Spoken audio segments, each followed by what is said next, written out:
Hello, welcome to Bloodhaus, the show where we talk about art house horror movies. I'm your host, Joshua Conkel. And I'm a coward and a necromancer, Drusilla Adeline, and welcome to another week of Bloodhaus. Bum, bum, bum. How are you? I'm good. I'm tired. I've been sleeping way much more than I should be, but it's because I just got back from a big trip, so I'm still kind of like acclimating and stuff. I don't know. Oh, right. You went to Madonna Inn for your anniversary. Yeah, Ivor and I went up to Madonna Inn in glorious San Luis Obispo for our anniversary, as we do every year. So it's like a 5-hour drive or whatever up, and then a 5-hour drive back. And so it was very nice. It's absolutely gorgeous. We took a shit ton of photos. We did a lot of thrifting there and on the way up and on the way down. And ate a lot of pink champagne cake and shit like that. And honestly, I've been so deeply tired every single day since then. And I think it might just simply be my body finally having a break. Yeah, sure. From like weeks and weeks and weeks. But it's been very, very, very nice. How are you doing? What's going on? I'm good. Yesterday I spent all day helping my friend Christian shoot his movie. I was an extra at a gay bar. It felt like every gay I know in Los Angeles was there, including some mutual friends. And it was a little bit like a Dead Boy Detectives reunion because a bunch of people that worked on that show were extras. And then it starred George Rextra, who played Edwin on the show, and so who was in from London. So it felt like a really nice Dead Boy Detectives reunion, and it was just super fun. And it was like one of those sets that just feels good and everyone's having a great time. And we're all there because we care about Christian, who's putting his whole pussy into this movie. Like he raised the money and he's directing for the first time and he wrote it. And so it's just like a really wonderful experience. Very happy. That's so awesome. I'm so happy that you're going out to support him. And also like I love Dead Boys so much, and I'm so sorry the fate that it has befallen, but I'm so glad that you and everyone from it are still like a tight-knit crew and like are still creating stuff, even if Netflix is refusing to fund it. I know. It felt so good to see George, but he is also like, he's in London and it's just a different thing there. And he's just an actor. That's the thing. He started on a TV show and now he's like just an actor in the trenches again. And, I guess I always thought before I came to Hollywood, like something like starring on a television show would change your life forever. And I'm sure it does in some ways, but in other ways it very much does not. We're all just like working class people. Yeah, there's no more like... There's not like the Seinfeld or Friends thing anymore, where like, oh my god, I landed a TV show. Now I have a job for the next 9 years that will pay me residuals for the next 50. That's gone. Yeah. It's no longer the cushy gig it once was. Totally. It's just a weird, funny misconception about Hollywood that I once had. And I guess it used to be true and no longer is. But I've been watching some cool stuff. I watched Conclave finally, which we've already talked about on the podcast, but I really loved it. I thought it was fantastic. It's such a good time. It's so fun. It's got such a great cast. It like has the perception of being like a stuffy, prestigious dad movie, and it's not in any way, shape, or form. It's not all. No. But also, like, it's the most transgressive trans film of last year, which is saying something, considering which I did not know at all. Yeah, it's great. I love a movie about the Pope that the Pope would hate. I thought it was fantastic. I love period pieces where people are not period pieces, costume dramas where people are just like scheming against each other, like a soap opera. The acting is so good. I want to be a nun so badly. It seems like such a nice life. Well, I mean, to your point, it feels like a period piece through a lot of the movie because it's like a cloistered fucking Vatican existence. And then they very intentionally use technology and contemporary elements to kind of like break into the walls of the conclave. There's a moment where someone's interrogating someone and then they just like turn on a coffee maker in the corner that's so loud. Or like a fucking priest will like hit a vape super hard in one scene. Yeah. It's it all of that It's is kind of like bubbling comedic things, and then it literally bursts to the surface later and pays off in a really like brilliant way. I love that movie. I thought it was great. It's weird to say it's underrated when it won a fucking Oscar, but like I feel like it won Best Adapted Screenplay, right? Like, and I don't know that it deserved more than that. I mean, I don't love it as much as I love Anora or The Substance, but it won something. You know, Nosferatu didn't win anything, even though I think it should have. It should have won costumes or production design or something. But Wicked won both of those. So for Wicked is the safe basic option, and it feels like the blockbuster option too, of like it made money, but also like Nosferatu and Wicked are both Universal, and one is Universal proper and one is Focus, so I feel like the awards dollars went one way, right? So the like for your consideration money. Speaking of, well, it's crazy exciting that Anora won Best Picture. Like, congrats to Sean Baker and Mikey Madison and the whole crew. And it's a big deal because that movie only cost the production budget of that movie was only $6 million, which is crazy. Yeah. The awards budget was $18 million. Not even the general marketing of that movie. Not even like the one sheets and the trailers and putting out in theaters. Not that. Specifically, the FYC campaign was $18 million. Christ, that's so insane. Neon paid out. So that's crazy. Well, yeah, good for Sean Baker. I mean, it really is well deserved, and it's been a long time coming. Like, he should have gotten all of this shit like 2 or 3 movies ago, to be honest.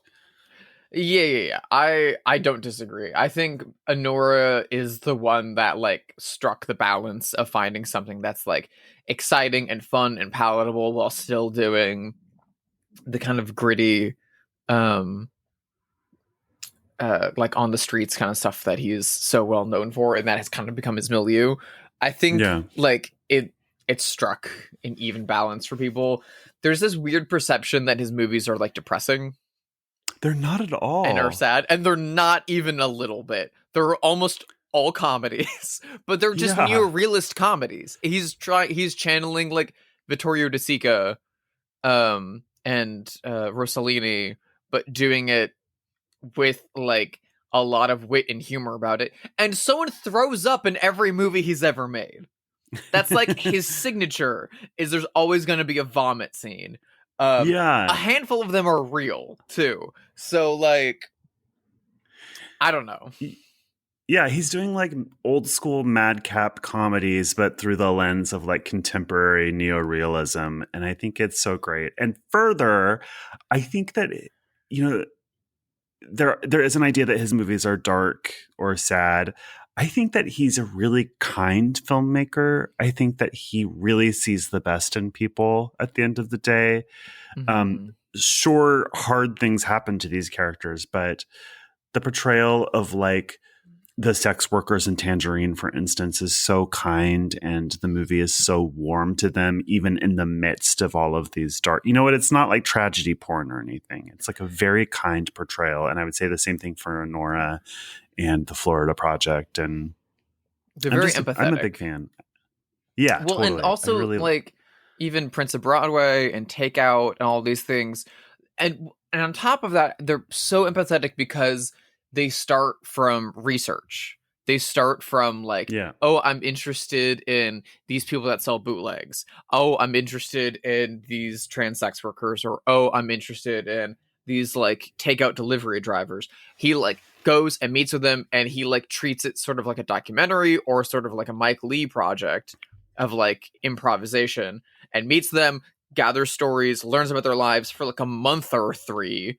And then from that, puts together a script and then pulls in non-actors from those worlds to flesh it out. So it's never like, oh, I'm sitting up in my rich fucking apartment as like a white man, and here's my fucking story I'm going to write about a sex worker.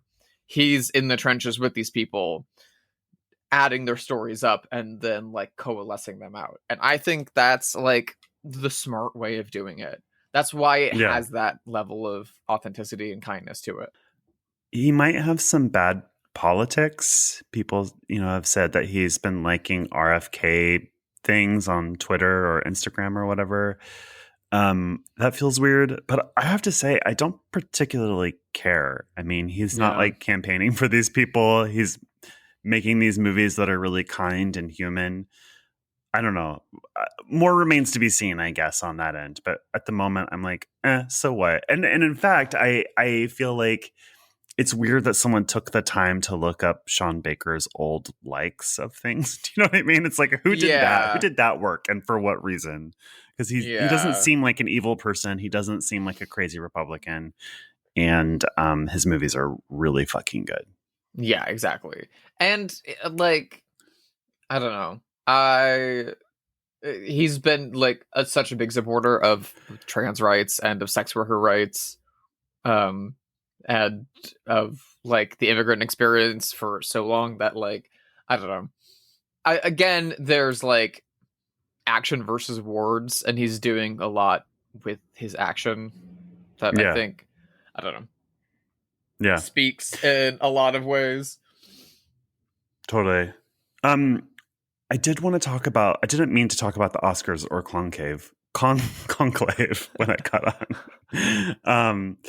What I actually wanted to talk about is this insane movie. So a few weeks ago, some friends and I got together and had takeout and decided to watch a movie. And the movie that we ended up watching was a 90s made-for-TV movie called Casualties of Love, The Long Island Lolita Story. I've heard about this. Alyssa Milano. Mm-hmm. And, I was a child of the 90s. I remember the Amy Fisher scandal very well. It was one of the early sort of like big media circus when the like 24-hour cable news, which was still new at the time, just like completely focused on this case in Long Island.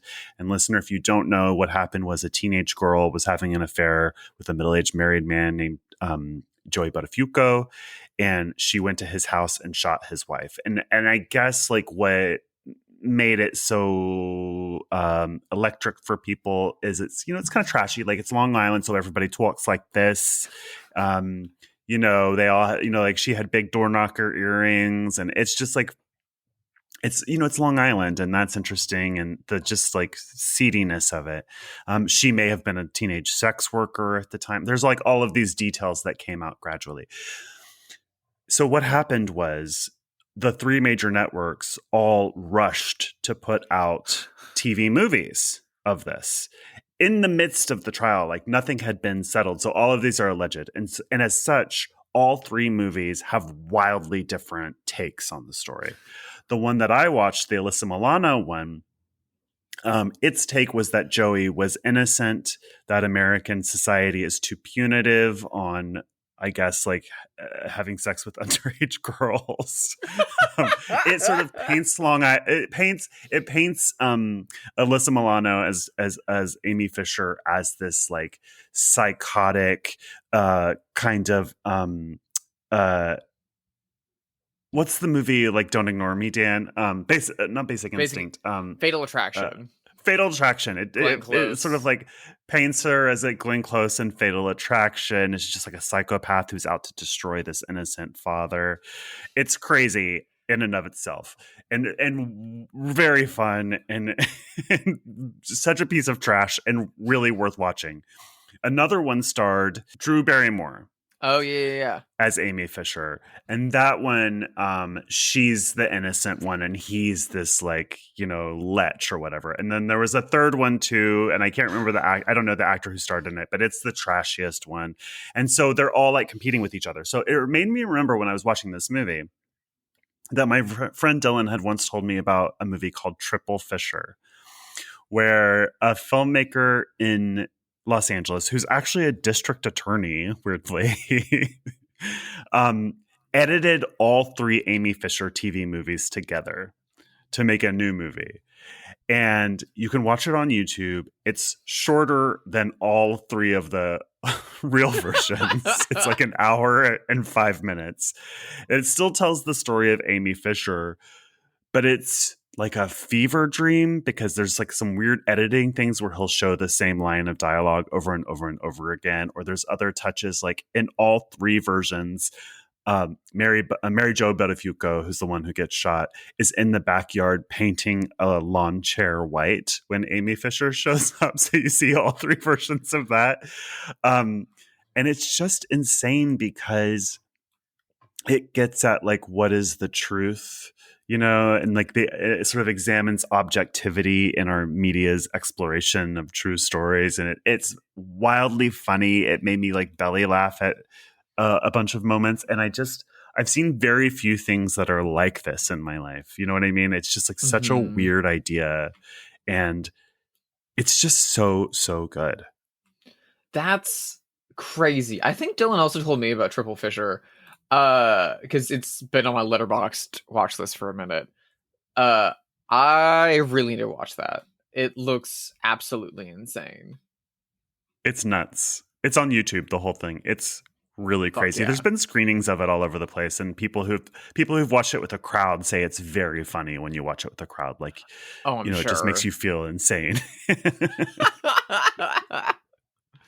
I remember some of this was covered on the you must remember this season of Erotic 90s, specifically talking about Drew Barrymore's connection with like the Lolita aesthetic in the mid 90s with her like interesting, because she also did Poison Ivy.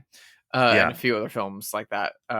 One also there was like The Crush and all those other movies in the 90s. It was a big moment. Yeah. Of like, oh, man, you better be careful of those teenage girls. They're coming after you. Like, there was also a very good, at least I thought at the time, and I was a teenager, so what did I know really? But there was also a version of Lolita at the time with Jeremy Irons. Jeremy Irons, yeah, that I loved when it came out. I thought it was so classy and good. Which is directed by Adrian Lyne, who directed Fatal Attraction. Oh, it all comes full circle. I don't like that version of Lolita. I haven't seen it since the 90s. I'm not sure if I would like it or not. A really weird history with Lolita because my high school girlfriend was obsessed with Lolita and like read the book, wrote multiple essays of the book, collected different publishing like pressings of the book because like there's so many random different covers to all of them and different interpretations. And we watched both Lolitas together because she was obsessed with it. And the 90s Adrian Lyne one is technically closer to the narrative of the book, but it gets the tone all wrong. Meanwhile, the Kubrick one, I feel like gets the tone right, but then changes a lot to do that. I love the Kubrick one, even though like it also like changes a lot and like tries to make it into a noir movie for a minute.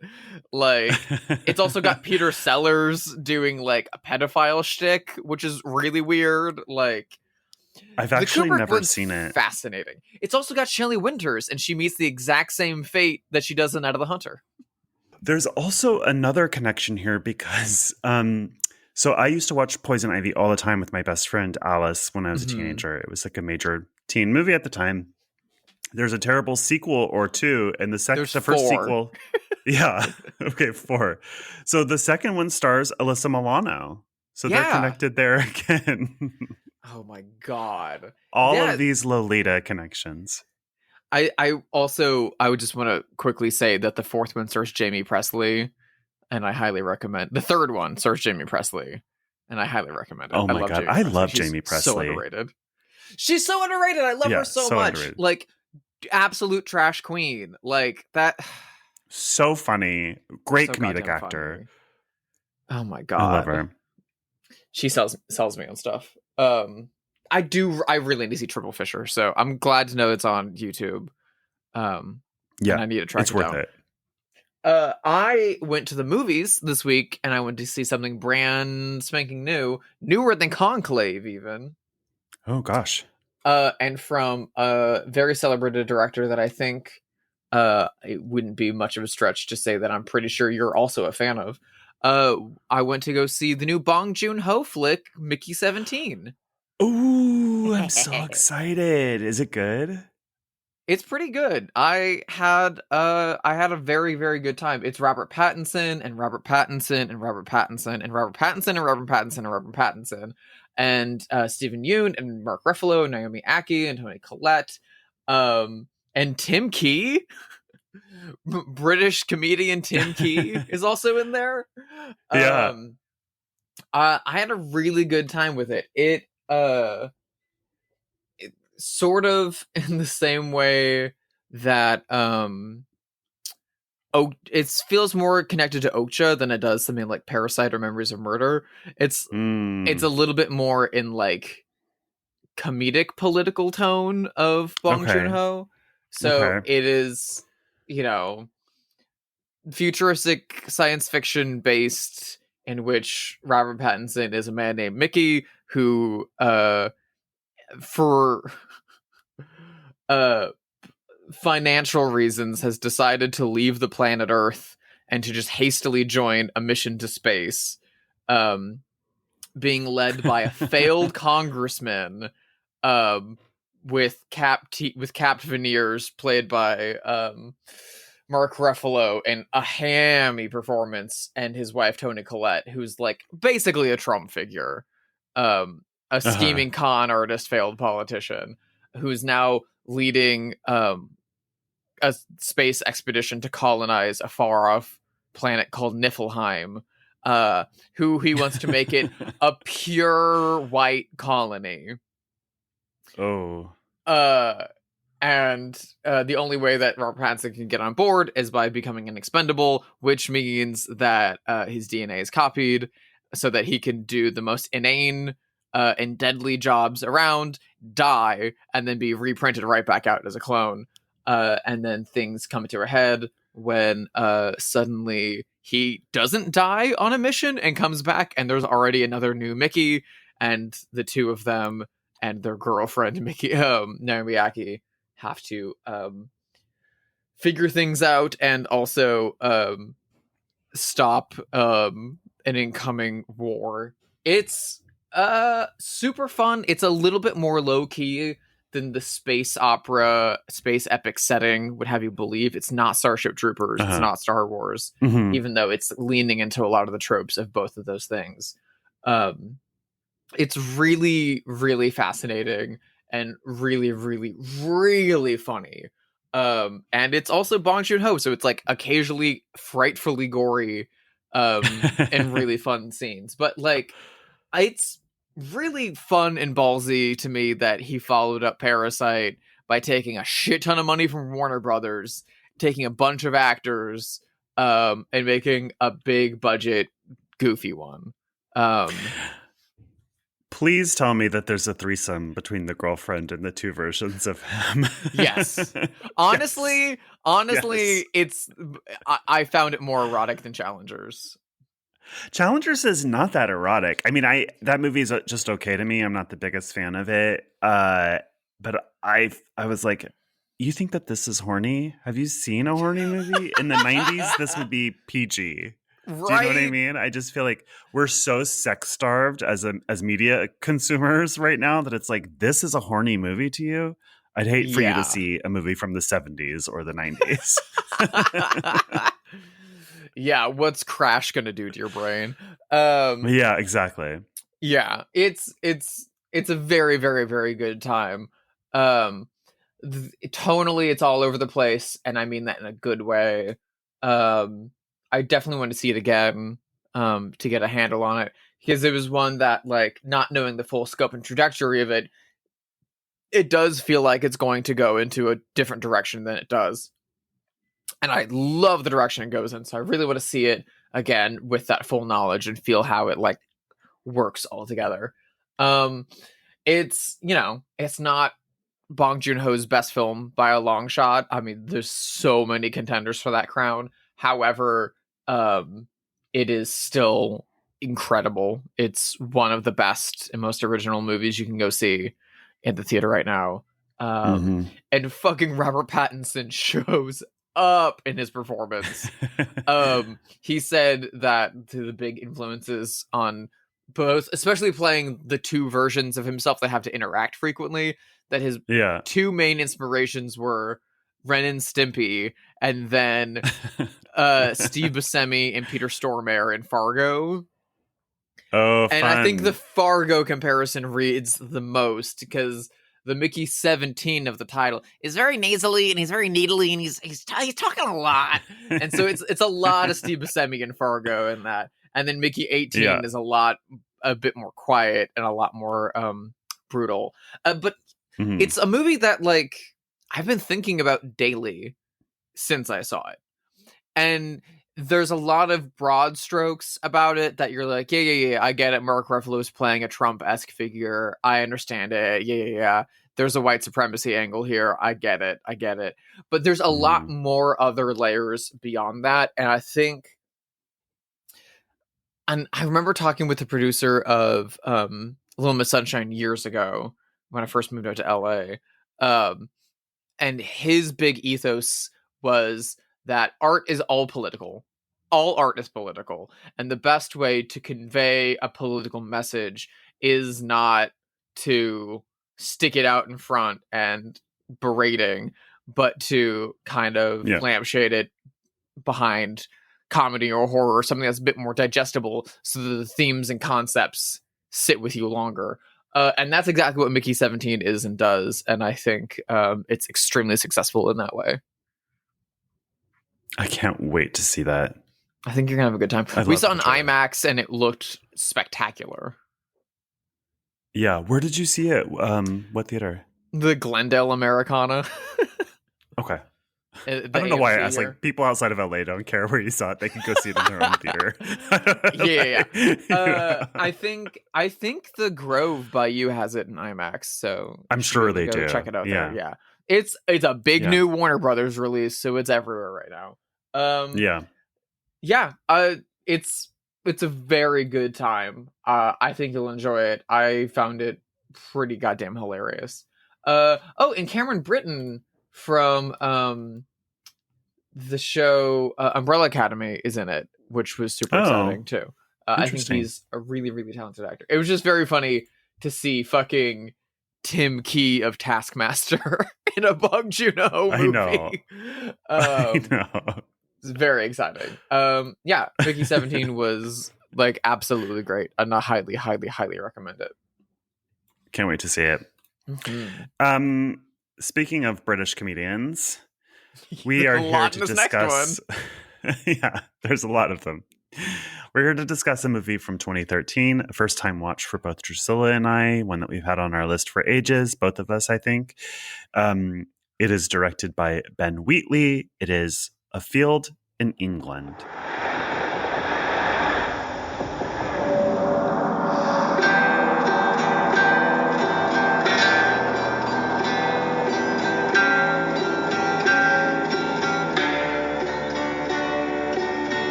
God is punishing us for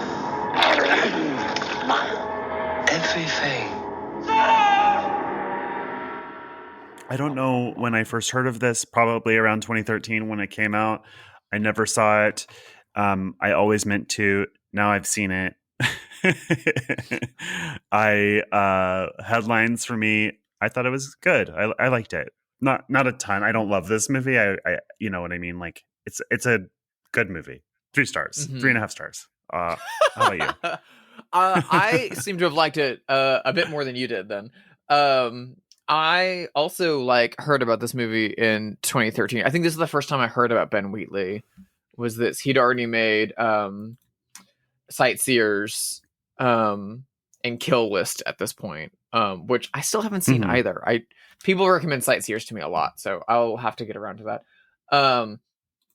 But with Field in England, it was like a big deal. This was also like the heyday of Draft House films, which is only just now kind of coming back, which was the like indie distributor that was like owned by Alamo Drafthouse, and who Alamo Drafthouse also owned Mondo. So this was also like the peak of Mondo's powers. So like Mondo and Jay Shaw and that crew were churning out like killer fucking artwork for movies like Field in England, Left, Right, and Center. And I just missed it. I was in college, and I think a friend had torrented it, but I never got around to watching it with him. But it was a very interesting time because like me and all my friends at that point were like very fascinated by the way that indie film was moving and changing, and we're also very, very, very into British comedy at the time. Everyone I knew was watching IT Crowd and was watching R.I.P. Was watching Garth Marenghi's Dark Place and Mighty Boosh. My favorite of all of those. Like God, I love Dark Place. Dark Place is the fucking shit. And so it was starting to finally make it over to US shores and percolate in that kind of generation. And so the Field in England really like landed right dead center for that, and I missed it somehow. But then after it, like Ben Wheatley kind of like had this air around him that he was like the new Hitchcock, or he was the new like horror maestro that was going to like elevate it into the stratosphere. He had like made a short for the ABCs of Death, and he like A Field in England was a big kind of like art house hit to a degree. And then he followed it up with a movie for A24 that was produced by Martin Scorsese after Scorsese loved A Field in England. And then he did a J.G. Ballard adaptation with Jeremy Irons and Tom Hiddleston, which was very much trading on, the success of adapting Ballard by people like David Cronenberg and things like that. And then he remade Daphne du Maurier's Rebecca, the Hitchcock movie that won Best Picture in like 2020 on Netflix. With Armie Hammer. Yeah, Armie Hammer again, who was also in his A24 movie Free Fire. And then now those last three kind of didn't do what they were expected to have done and underperformed worse and worse every time. And the last film he directed was 2 years ago, and it was Meg 2, The Trench, the Jason Statham giant shark movie. Boy. And he also directed an Amazon mini-series called Generation Z about teenagers fighting zombies that got awful reviews. So I feel really, really, really bad. I want to like a lot more of his stuff than I do. Oh, he also made the movie In the Earth during the pandemic. Which he was trying to make a folk horror movie around COVID, and it kind of also fizzled out. And didn't do much, which it's very disappointing. His early stuff is really, really great and has a lot of acclaim, and even stuff like High Rise and Free Fire have very interesting things to them, but don't fully coalesce in the way that something like A Field in England does. I found A Field in England worked really well for me. However, there was a lot of it that was messy and muddled to get there. I like the movie. I just think I like its ideas and ambition more than I like the actual movie. You know what I mean? Like to go into a field with 5 men or however many men there are in this to try to recreate the English Civil War, a period piece in black and white in just a field with 5 guys with no money or time. I think that's so cool. I think the idea of this is so cool. There's a lot of aspects of this that I really love. I was really interested in the way that he created tableaus, like sort of occasionally would create like a still image with the live actors, and they're just standing still. You know what I mean? It's not like he's doing a freeze frame or anything. And it sort of seems to be trying to like recreate medieval paintings. And so I was interested in that, even though I wasn't sure if I like necessarily liked it. I thought it was super interesting and a cool idea. I loved the cinematography. I love these actors. Like you, I did have to watch it with subtitles on to just kind of make sure I was getting everything, because there's like some thick accents here. So yeah, I think everything about this is super cool. I just didn't actually have that much fun watching it, or like wasn't that moved by it, or anything. So that's kind of where I come out. I liked it a lot more than you then. I found first, immediately out the gate, I was thrilled to see both Reese Shearsmith from League of Gentlemen and Inside Number 9, which before we started recording, we were talking about our mutual love for League of Gentlemen, and I was trying to get you to watch Inside Number 9.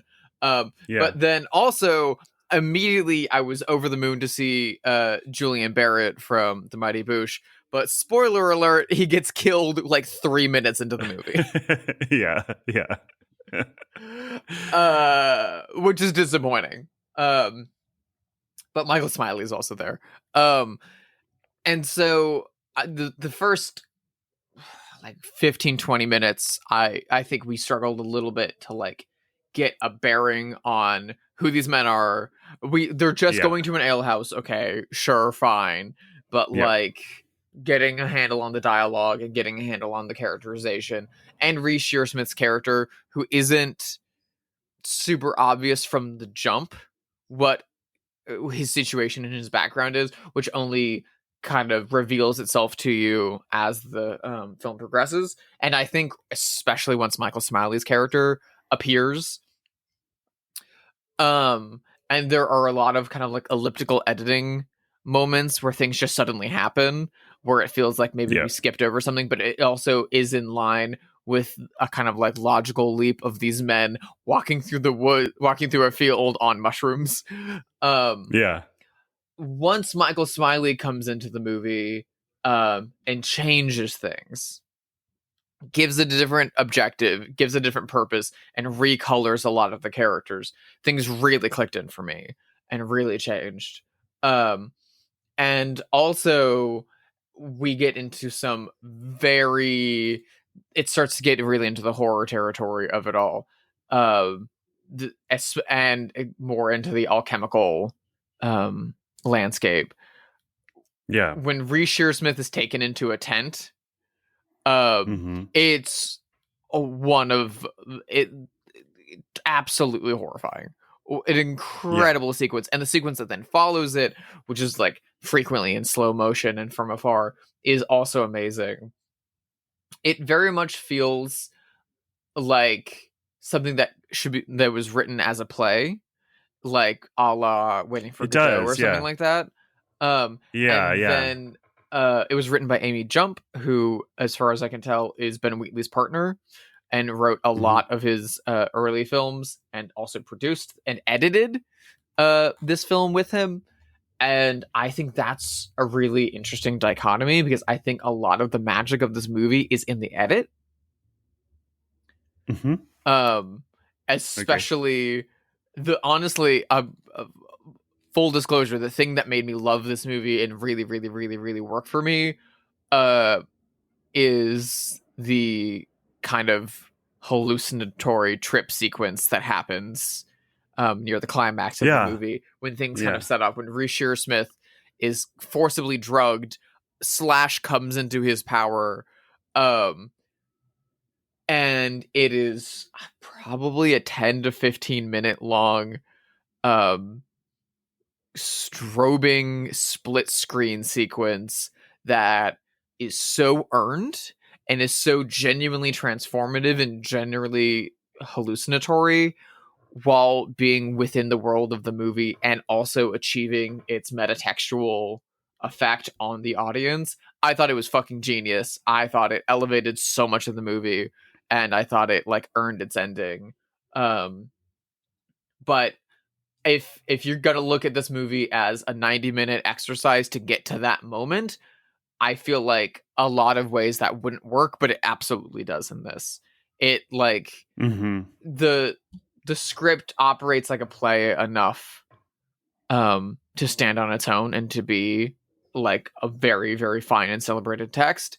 And Wheatley and Jump transform it with these choices and specifically that sequence so much that I think it really does a great job of pulling the audience in and putting you inside of the perspective of the character and of the like magic of the movie. Because there's a lot of like, it's a period film and there's a lot of like some of the characters are peasants and some of them are mages and things like that, a little bit higher class. And so there's a lot of perspective of like, oh, if someone's talking about magic, are we just like in a period setting where someone's just talking about any kind of science or research? And then and also they're just taking mushrooms, so how much of this is that? Yeah. And we finally get to a point where like the movie fully convinces you, not just showing you something, it fully convinces you of its reality in a really stunning way. My jaw was on the floor that entire sequence. Yeah, I mean, this is a movie, I think I read that they had 300,000 pounds. They filmed in like 11 or 12 days. They made a period piece about the English Civil War in black and white with some really arty choices. I'm super here for all of that. I really loved like the kind of dueling magicians element to this. I love occultism, of course. I love folk horror. So I just was like more interested in everything about the movie than I am the actual movie. Again, I just was like, I wish that this was either more fun or more moving in some way, whether that be more frightening, more sad, more something. I just kind of ended up feeling like, okay, well, that was cool. Like, what a cool movie. You know what I mean? And then I just promptly forgot about it. So that's kind of where I came out. I think the movie is cool. I like the way it looks. I love these actors. I love the ambition. It just, yeah, I don't know what else to say about it, really. I feel like a lot of Ben Wheatley's reviews have come down around that. A lot of people's perspective of his work is, and honestly, that's how I feel about a lot of his other films, is like the neat stuff happened. Yeah. It's interesting that you did this, but it didn't fully add up. And I feel it's interesting watching A Field in England in 2025 for the first time, because I can see it from a contemporary lens of all the work that's come since then. Yeah. And it's very evident and clear that Ty West and Robert Eggers and all these other contemporary film, and Ari Aster and all these other contemporary filmmakers have like dug in and pulled stuff out of this movie 100%. for their own stuff, and then have just kind of like left the carcass in the field. Totally aware of that while I was watching this too. I did think of The Witch, of course, and other things like that. And I was like, had I seen this in 2013, I might feel rather differently. You know what I mean? And I thought of older movies too. Like, this is referencing things like Witchfinder General, Blood on Satan's Claw, things like that those other movies we mentioned are also referencing, and this was doing it first. Yes, so I think that's very cool. I think absolutely, but I also think that there's like, this movie also has a very kind of like body sense of humor, which is very accurate to the period and can feel almost out of place at times, which feels in step both with something like The Lighthouse, which then would take that into a different direction, modulate it a little bit, or something like Terry Gilliam's Jabberwocky from the late 70s, which is all about finding the body humor in that period and like emphasizing it as much as possible, and that being the like engine of its comedy. Meanwhile, the like psychotropic split screen sequence that I loved in this, even while watching it, even while being enraptured in it, I was able to be like, oh yeah, so that's what Ty West pulled for The End of Pearl. Like, yeah.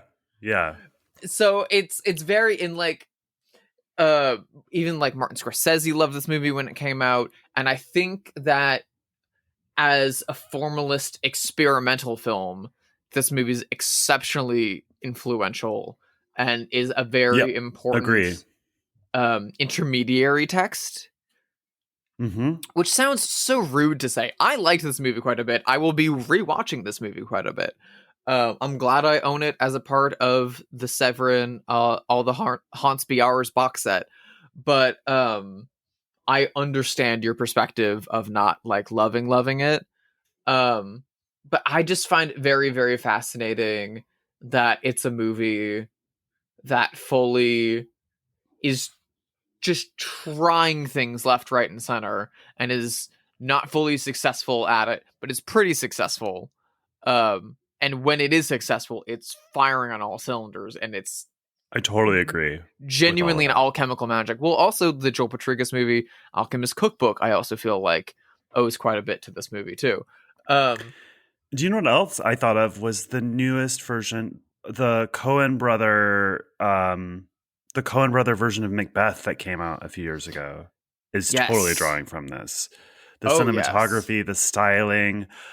If you haven't seen that version of Macbeth and you don't want to watch a Shakespeare movie, I get it. I like Shakespeare. I loved that movie. Go watch just the witches scenes from this version on YouTube. They are truly some of the scariest, coolest fucking horror thing that's been committed to film in years and years and years. So that version of Macbeth is totally inspired by this too, I think. I wouldn't be surprised. I feel like this is a movie that was in 2013 mostly seen by critics and filmmakers, and those are the ones that championed it, and they've all pulled a lot from this movie. And it's so interesting to me that this movie has been so important and so influential while the elements from it have become so successful outside of it. Meanwhile, it feels like Wheatley's career has gone the opposite direction. Yeah. I don't know. It's very, very fascinating to me. It's also it's worth noting that like he hasn't collaborated with writer and co-editor Amy Jump on a film in like 10 years. Yeah. So the question is she the sauce that makes this work? Could be. It could be. I mean, it's all kinds of things, right? Or it could be like choices, timing, luck. You know, it's all of those things. It's alchemical, you might say. Mm-hmm.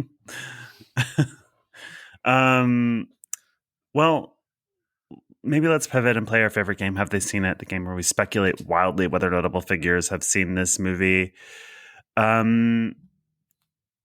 I was thinking about other British horror movies. A sort of hot British horror director that jumped to mind was Rose Glass. Do you think Rose Glass saw this? I first of all, I like we've talked about Rose Glass quite a bit. Rose Glass is a similar one where like some of her movies work for me and some of them don't, and I fucking love Lies Bleeding so much. I feel like she's definitely seen quite a few Ben Wheatley films, and I feel like definitely has seen A Field in England. Yeah, I feel like I agree. I think she's seen this too. I don't know if this was a direct influence on Saint Maud, but I do feel like she's seen it. This is such an interesting one where like we like, yes, we have empirical evidence that, you know, Martin Scorsese has seen it. We do know that Edgar Wright has seen it. But just from watching it, you can immediately be like, oh, Ty West has seen this. Ari Aster has seen this. Robert Eggers has seen this. You know they've seen it. I actually would argue, I think Robert Eggers hasn't seen this. I know that sounds crazy. You think Robert Eggers hasn't seen this? Yes, I know that sounds crazy. I think that they're just drawing from the same, I don't know.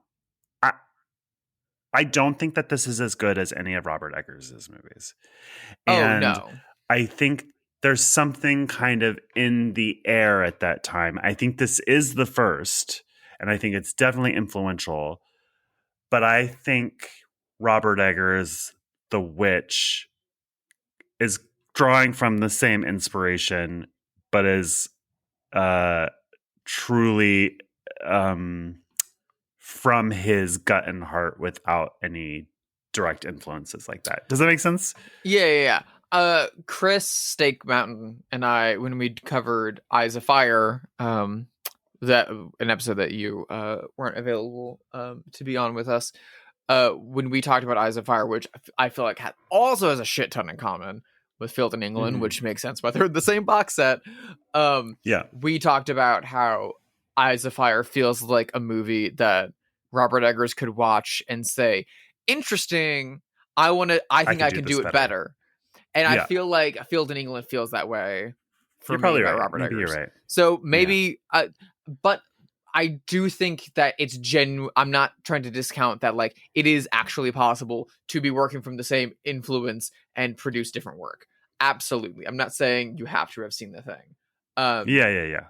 I have that experience a lot where I see a piece of art or I watch a movie and I think this is like hitting the things that I'm interested in, but I don't think it's firing on all cylinders. I think I can do that. Oh my, because this is both this and The Witch and Eyes of Fire do kind of have, they do all have that kind of Night of Living Dead or Carnival of Souls like DIY aesthetic of like that, like first Ramones album of, oh, I could do this too. I could start a band. I could make a movie. I could just take some people out into the woods and go make something. Yeah. So it definitely feels like outrageously influential in that way, to the point that I would be surprised if a lot of people haven't seen it. I feel that. So this person is British. She has nothing to do with films. Charlie XCX. Do you think she's seen A Field in England? It's fascinating. We know Charlie XCX has a Letterboxd account, but she's only logging stuff she's currently watching. Yeah. So I feel like she either would have seen it in 2013, probably. I think she was already like out of art school and stuff, because I remember she had already played SNL probably around 2012 or something like that. Yeah. So she was already like in a career at that point. So I feel like she probably saw it then. She may not have seen it since then. But I feel like she's seen this. This feels like something that like in 2013 would have pulled her into a theater, but maybe not. Maybe like she missed it at the time, and after the success of things like Nosferatu is like, oh yeah, I should see that. I think so too. I have a question, and I don't mean this to be mean or bitchy. Do we think that she's smart or no? I don't really know anything about her besides a few songs. She appears to be a like well-read, well-watched individual who is like creating art with intention.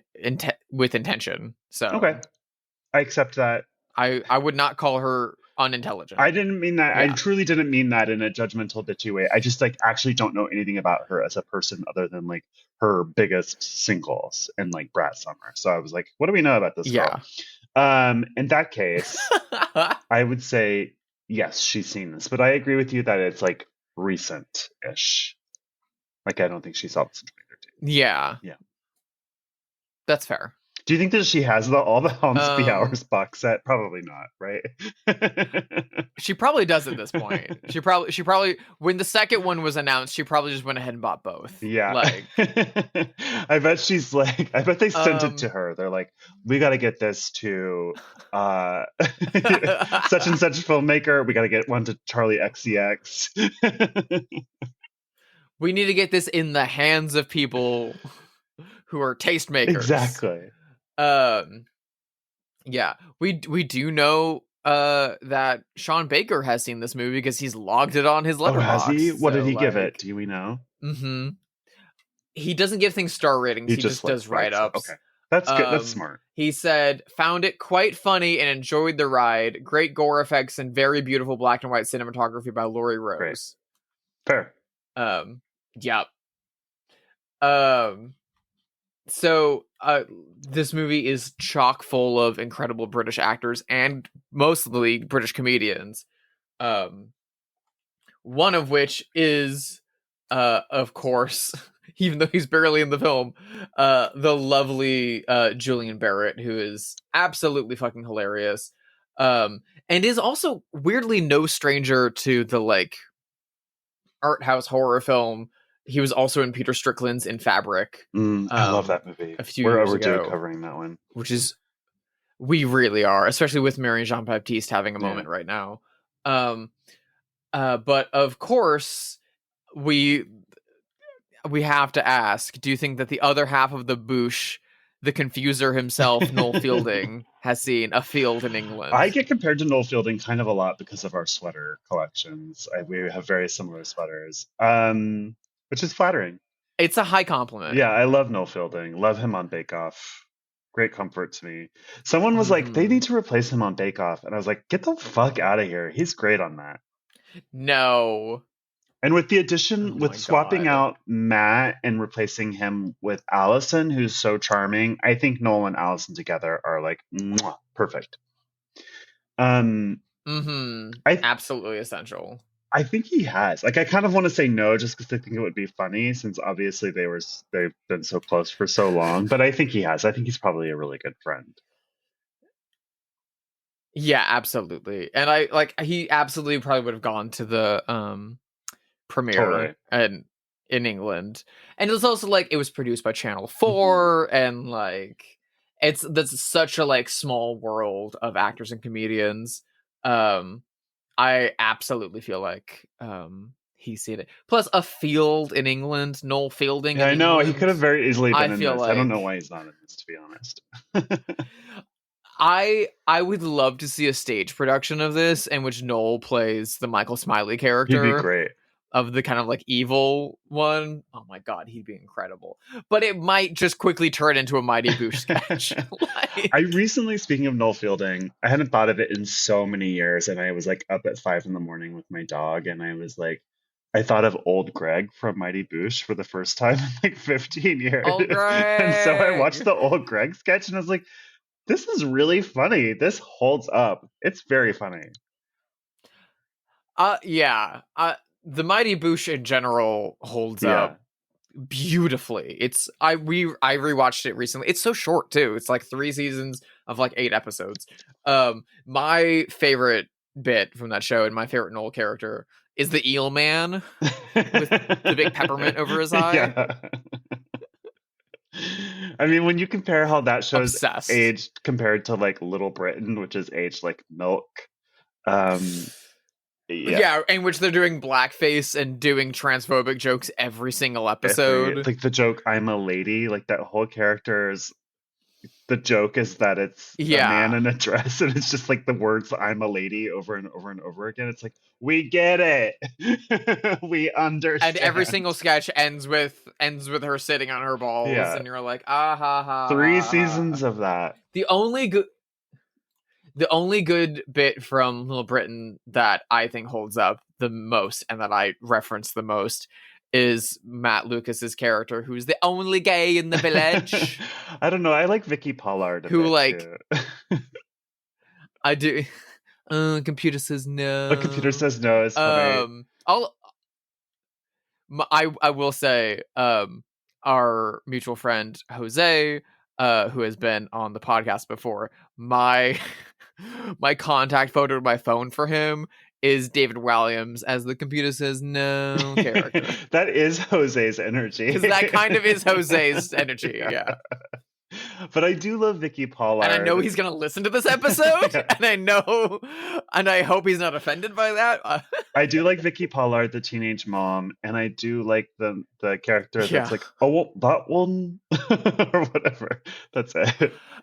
Yeah. The character that's like perceived as being handicapped and then makes outrageous demands and then will like go run and like grab the thing he wants or do something insane. I guess that's a very fascinating character.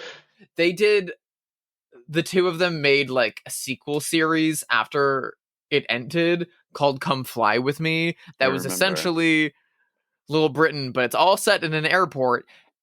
every single character is blackface or brownface. Oh, every single character they do. Oh God, blackface and brownface. Crazy. It's like Jamaican women and Indian men. Like it's nothing but these two in blackface and brownface. And I don't know how the two of them still have a career in England.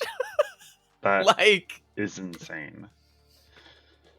I feel like in America you wouldn't get any work anymore, but I guess you can host Great British Bake Off. Yeah, well, not anymore. I mean, and then people were mad about it too when he was added. People were like, "What the fuck are we doing?" I remember seeing people tweet about it. So, who knows? Yeah. Listen, thank you so much for listening to this episode of Bloodhaus. Please rate it wherever you listen to podcasts. You can follow us on Instagram at BloodhousePod or email us at bloodhousepod@gmail.com. Drusilla, where can people follow you? You can find me in my work over at sisterhidedesign.com. A bunch of new stuff is up there, including a new poster for the final season of the Amazon Prime show, The Samurai Turned Pretty. That's a thing I worked on. Okay, great. That's up and out there in the world. You can also follow me on Letterboxd. If you look for Drusilla Adeline or Sister Hyde, you can follow me over there. I've been watching a bunch of 40s movies as always. And you can also follow me on Instagram at Sister Hyde. What about you, Josh? How can people follow you into oblivion? I am at Joshua Conkel on Blue Sky, Letterboxd, or Instagram. Next week, we're doing something a little different and very cool, I think. Mm-hmm. I'm really excited. I don't know how that episode will go. What are we watching? We are watching a couple experimental short films, which I'm so fucking thrilled about, because this is like taking me back to my roots. We will be watching Midwestern surrealism from the absolute queen of the genre. 2 films by Cecilia Condit, possibly in Michigan, and Beneath the Skin. I can't wait. Bye.